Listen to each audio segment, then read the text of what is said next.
ಹುಡುಗಿ ಸಿಗದ ಯುವಕರನ್ನ ಗುರಿಯಾಗಿಸಿಕೊಂಡು ಮದುವೆ ಹೆಸರಲ್ಲಿ ಮೋಸ ಮಾಡಿರೋ ಘಟನೆ ಹಾವೇರಿಯ ತುಮ್ಮಿನಕಟ್ಟಿ ಗ್ರಾಮದಲ್ಲಿ ನಡೆದಿದೆ. ರವೀಂದ್ರ ಜವಳಿ ಎಂಬ ಯುವಕನಿಗೆ ರೇಖಾ ಎಂಬ ಮಹಿಳೆ ಮತ್ತು ಆಕೆಯ ಗ್ಯಾಂಗ್ ಮೋಸ ಮಾಡಿದ್ದಾರೆಂಬ ಆರೋಪ ಕೇಳಿಬಂದಿದೆ. ಮದುವೆ ವೇಳೆ ವರನಿಂದ ಸುಮಾರು 2.5 ಲಕ್ಷ ರೂಪಾಯಿ ವಧು ದಕ್ಷಿಣೆ ಪಡೆದಿರುವುದಾಗಿ ಆರೋಪಿಸಲಾಗಿದ್ದು, ಮದುವೆಯಾದ ಕೇವಲ 5 ದಿನಗಳಲ್ಲೇ ಮಹಿಳೆಯ ಹಿನ್ನೆಲೆ ಬಹಿರಂಗ ಆಗಿದೆ. ರೇಖಾ ಈಗಾಗಲೇ 2-3 ಮದುವೆಯಾಗಿದ್ದು 2 ಮಕ್ಕಳು ಇರೋ ವಿಚಾರವನ್ನ ಮರೆಮಾಚಿ ಮದುವೆಯಾಗಿದ್ದಾಳೆ ಎಂಬ ಆರೋಪ ಕೇಳಿಬಂದಿದೆ. ಈ ಸತ್ಯ ಒಂದು ಫೋನ್ ಕಾಲ್ ಮೂಲಕ ಬಯಲಿಗೆ ಬಂದಿದೆ. ಸದ್ಯ ನ್ಯಾಯಕ್ಕಾಗಿ ಮೋಸಕ್ಕೊಳಗಾದ ಯುವಕ ಹಲಗೇರಿ ಠಾಣೆ ಮೆಟ್ಟಿಲೇರಿದ್ದು ಕೇಸ್ ದಾಖಲಿಸಿಕೊಂಡಿರುವ ಪೊಲೀಸರು ತನಿಖೆ ಕೈಗೊಂಡಿದ್ದಾರೆ. ಇಲ್ಲೊಬ್ಬ ತಂದೆ ನಿತ್ಯ ಕುಡಿದು ಬಂದು ಗಲಾಟೆ ಮಾಡೋದಲ್ಲದೆ ಮಗಳ ಓದಿದ ಪುಸ್ತಕವನ್ನು ಸುಟ್ಟು ಹಾಕಿರೋ ಘಟನೆಯು ದಾವಣಗೆರೆಯ ನ್ಯಾಮತಿಯಲ್ಲಿ ನಡೆದಿದೆ. ಅರುಂಡಿ ಗ್ರಾಮದ 10ನೇ ತರಗತಿ ವಿದ್ಯಾರ್ಥಿನಿಯೊಬ್ಬಳು ತನ್ನ ತಂದೆ ಮದ್ಯ ಸೇವಿಸಿ ಪ್ರತಿದಿನ ಗಲಾಟೆ ಮಾಡ್ತಿದ್ದಾನೆ ಮತ್ತು ತನ್ನನ್ನು ಶಾಲೆಗೆ ಕಳಿಸ್ತಾ ಇಲ್ಲ ಅಂತ ಅಸಹಾಯಕತೆಯಿಂದ 112ಗೆ ಸಹಾಯವಾಣಿಗೆ ಕರೆ ಮಾಡಿ ದೂರು ನೀಡಿದ್ಲು. ದೂರು ಬಂದ ಕೂಡಲೇ ಸಿಬ್ಬಂದಿಗಳಾದ ಹೇಮರಾಜ್ ಮತ್ತು ರವಿಕುಮಾರ್ ತಕ್ಷಣವೇ ಸ್ಥಳಕ್ಕೆ ಭೇಟಿ ನೀಡಿ ಬಾಲಕಿಯನ್ನ ವಿಚಾರಿಸಿದ್ದಾರೆ. ಬಾಲಕಿಯ ಮಾತು ಕೇಳಿ ಮರುಗಿದ ಪೊಲೀಸರು ತಕ್ಷಣವೇ ಆಕೆಗೆ ಅಗತ್ಯವಿದ್ದ ನೋಟ್ಬುಕ್ ಹಾಗೂ ಲೇಖನ ಸಾಮಗ್ರಿಗಳನ್ನು ತಮ್ಮ ಸ್ವಂತ ಖರ್ಚಿನಲ್ಲಿ ಕೊಡಿಸಿ ಧೈರ್ಯ ತುಂಬಿದ್ದಾರೆ.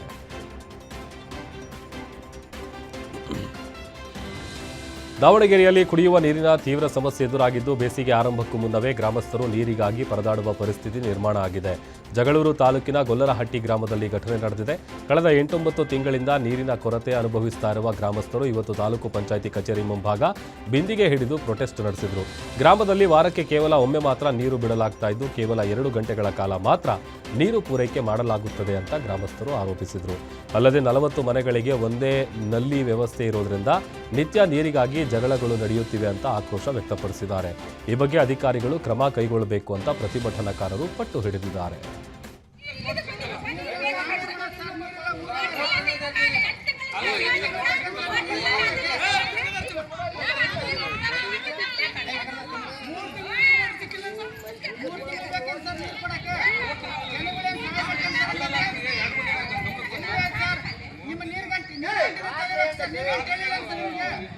ನೀರು ಕಂಟಿನ್ಯೂ ಹೇಳಿಲ್ವ ನಿಮ್ಗೆ ನೀರಿಲ್ಲ ಅಂತ ಮತ್ತೆ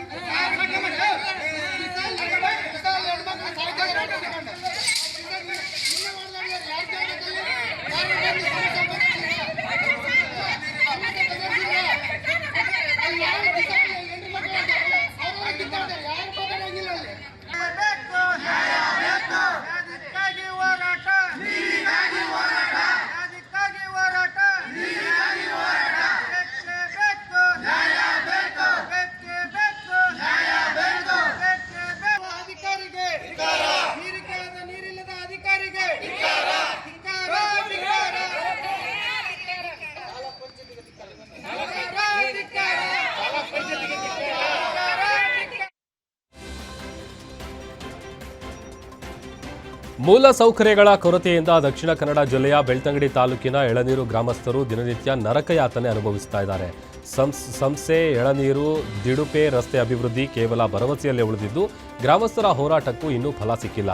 ಕೇವಲ 9 ಕಿಲೋಮೀಟರ್ ರಸ್ತೆ ನಿರ್ಮಾಣವಾಗದೇ ಇರೋ ಕಾರಣ ಗ್ರಾಮ ಪಂಚಾಯಿತಿಗೆ ತೆರಳಲು ಗ್ರಾಮಸ್ಥರು ಸುಮಾರು 140 ಕಿಲೋಮೀಟರ್ ದೂರ ಕ್ರಮಿಸುವ ಅನಿವಾರ್ಯತೆ ಒಳಗಾಗಿದ್ದಾರೆ. ಹತ್ತಿರದ ದಾರಿ ಇದ್ರೂ ರಸ್ತೆ ನಿರ್ಮಿಸದೆ ಅಧಿಕಾರಿಗಳು ನಿರ್ಲಕ್ಷ್ಯ ತೋರ್ತಾ ಇದ್ದಾರೆ ಎಂಬ ಆರೋಪ ಗ್ರಾಮಸ್ಥರಿಂದ ಕೇಳಿಬರ್ತಾ ಇದೆ. ಈ ಬಗ್ಗೆ ಕೂಡಲೇ ಕ್ರಮ ಕೈಗೊಳ್ಳಬೇಕು ಅಂತ ಗ್ರಾಮಸ್ಥರು ಸರ್ಕಾರವನ್ನ ಒತ್ತಾಯಿಸ್ತಾ ಇದ್ದಾರೆ.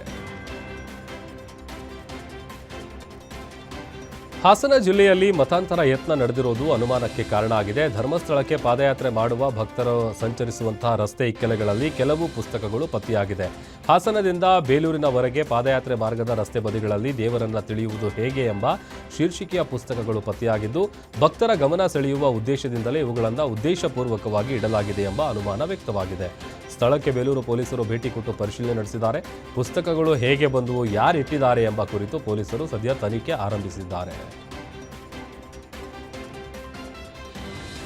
ಅನ್ಯ ಕೋಮಿನ ಯುವಕನೊಂದಿಗೆ ಹಿಂದೂ ಯುವತಿ ಪರಾರಿಯಾಗಿದ್ದ ಘಟನೆ ಮಂಗಳೂರಿನಲ್ಲಿ ನಡೆದಿದೆ. ಮುಕ್ಕದಲ್ಲಿರುವಂತಹ ಕಾಲೇಜೊಂದರಲ್ಲಿ ಕ್ರಿಮಿನಾಲಜಿ ವ್ಯಾಸಂಗ ಮಾಡ್ತಾ ಇದ್ದ ವೈಶಾಲಿ ಎಂಬ ವಿದ್ಯಾರ್ಥಿನಿ ಮನೆಗೆ ತಿಳಿಸದೆ ಹೊರಟು ಹೋಗಿರೋದಾಗಿ ಪೋಷಕರು ಠಾಣೆಗೆ ಕಂಪ್ಲೇಂಟ್ ಕೊಟ್ಟಿದ್ದಾರೆ.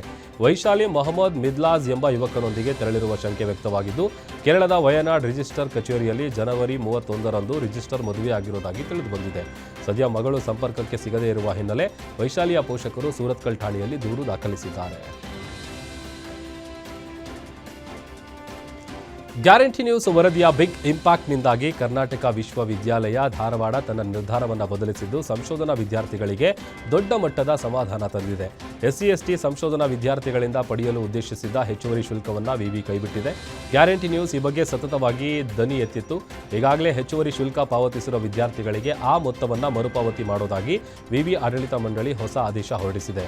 ತಮ್ಮ ಥೀಸಿಸ್ಗಳನ್ನು ಸುಟ್ಟು ಹಾಕಿ ಕಣ್ಣೀರು ಹಾಕಿದ್ದ ವಿದ್ಯಾರ್ಥಿಗಳ ಪರವಾಗಿ ನಿಂತಿದ್ದ ಪ್ರಧಾನ ಸಂಪಾದಕರಾದ ರಾಧಾ ಹಿರೇಗೌಡ ಅವರಿಗೆ ವಿದ್ಯಾರ್ಥಿಗಳು ಧನ್ಯವಾದ ಅರ್ಪಿಸಿದ್ದಾರೆ.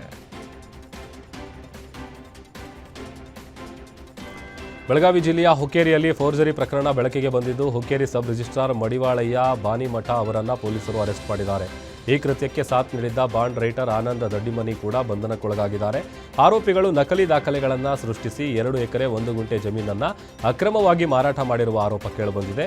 ಈ ಜಮೀನು ಶಿವಾನಂದ ಮಾನಂಗಾವಿ ಎಂಬುವರಿಗೆ ಸೇರಿದ್ದು 2024ರಲ್ಲಿ ನಕಲಿ ದಾಖಲೆಗಳ ಮೂಲಕ ಜಮೀನು ಕಬಳಿಕೆ ಮಾಡುವ ಹುನ್ನಾರ ನಡೆದಿತ್ತು. ಈ ಸಂಬಂಧ ಹುಕ್ಕೇರಿ ಠಾಣೆಯಲ್ಲಿ ಪ್ರಕರಣ ದಾಖಲಾಗಿದ್ದು, ತನಿಖೆ ವೇಳೆ ಸಬ್ ರಿಜಿಸ್ಟ್ರಾರ್ ಮತ್ತು ಬಾಂಡ್ ರೈಟರ್ ಅವರ ಪಾತ್ರ ದೃಢಪಟ್ಟ ಹಿನ್ನೆಲೆ ಇಬ್ಬರನ್ನೂ ಬಂಧಿಸಿ ನ್ಯಾಯಾಂಗ ಬಂಧನಕ್ಕೆ ಒಪ್ಪಿಸಲಾಗಿದೆ. ರಾಜ್ಯ ಬಜೆಟ್ನಲ್ಲಿ ದಲಿತರ ಜನಸಂಖ್ಯೆಗೆ ಅನುಗುಣವಾಗಿ ಅನುದಾನ ಕಾಯ್ದಿರಿಸಬೇಕೆಂದು ಆಗ್ರಹಿಸಿ ಧಾರವಾಡದಲ್ಲಿ ದಲಿತ ಸಂಘರ್ಷ ಸಮಿತಿ ಕಾರ್ಯಕರ್ತರು ಪ್ರತಿಭಟಿಸಿದ್ದಾರೆ. ನಗರದ ಜಿಲ್ಲಾಧಿಕಾರಿ ಕಚೇರಿ ಎದುರು ಪ್ರತಿಭಟನೆ ನಡೆಸಿದ ಕಾರ್ಯಕರ್ತರು ಬಜೆಟ್ನಲ್ಲಿ ಸಮರ್ಪಕ ಅನುದಾನ ಮೀಸಲು ಮಾಡುವಂತೆ ಒತ್ತಾಯಿಸಿದರು. ದಲಿತರ ಜನಸಂಖ್ಯೆ 24.1ರಷ್ಟಿರೋದ್ರಿಂದ ಅದಕ್ಕೆ ಅನುಗುಣವಾಗಿ ಅನುದಾನ ನೀಡಬೇಕು ಅಂತ ಪ್ರತಿಭಟನಾಕಾರರು ಆಗ್ರಹಿಸಿದ್ದಾರೆ. ಪ್ರತಿಭಟನೆಯ ಬಳಿಕ DSS ಕಾರ್ಯಕರ್ತರು ಜಿಲ್ಲಾಧಿಕಾರಿಗಳ ಮೂಲಕ ಮುಖ್ಯಮಂತ್ರಿಗೆ ಮನವಿ ಪತ್ರವನ್ನು ರವಾನೆ ಮಾಡಿದರು.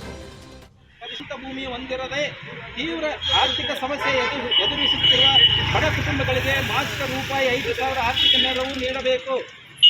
ಕರ್ನಾಟಕ 13 ಸಮಾಜ ಕಲ್ಯಾಣ ಇಲಾಖೆ ಅಧೀನದಲ್ಲಿ ಬರುವ ವಸತಿ ಶಾಲೆ ಮತ್ತು ವಸತಿ ನಿಲಯಗಳಲ್ಲಿ ಕಳೆದ 5 ವರ್ಷಗಳ ಮೇಲ್ಪಟ್ಟು ನಿರಂತರವಾಗಿ ಕಟ್ಟುವ ಬೆಲೆ ಏರಿಕೆಗೆ ತಕ್ಕಂತೆ ಹಾಸ್ಟೆಲ್ ವಿದ್ಯಾರ್ಥಿಗಳಿಗೆ ನೀಡುತ್ತಿರುವ ಮಾಸಿಕ ಭೋಜನ ವೆಚ್ಚ ರೂಪಾಯಿ 3,000ಗಳವರೆಗೆ ಹೆಚ್ಚಳ ಮಾಡಬೇಕು. ಸಮಾಜ ಕಲ್ಯಾಣ ಇಲಾಖೆಯ ವಸತಿ ಶಾಲೆಗಳಲ್ಲಿ ಪುತ್ತೂರು ತಾಲೂಕು ಸರ್ಕಾರಿ ಆಸ್ಪತ್ರೆಗಳಲ್ಲಿ ಜಾಗಲ್ದಿನ್ನಿ ಗ್ರಾಮದ ಗರ್ಭಿಣಿ ಮಹಿಳೆ ರೇಖಾರಾದ ಅಂದಿನ ಮುಖ್ಯ ವೈದ್ಯಾಧಿಕಾರಿ doctor Shivanand, doctor Gangadhar, staff ನರ್ಸ್ಗಳಾದ ಶ್ರೀಮತಿ ಲಕ್ಷ್ಮಿ ಮತ್ತು ಜ್ಯೋತಿ ವಿರುದ್ಧ ಕೊಲೆ ಹಿಂದಿನ BJP ಸರ್ಕಾರದ ಅವಧಿಯಲ್ಲಿ ಜಾರಿಗೊಳಿಸಿದ ಕರ್ನಾಟಕ ಜಾನುವಾರು ಹತ್ಯೆ ಪ್ರತಿಬಂಧಕ ಮತ್ತು ಸಂರಕ್ಷಣಾ ಕಾಯ್ದೆ ವಿದೇಶಿಗಳಿಗೆ ಮಾಡುತ್ತಿರುವ ದನದ ಮಾಂಸ ಮತ್ತು ನಿಲ್ಲಿಸಬೇಕು.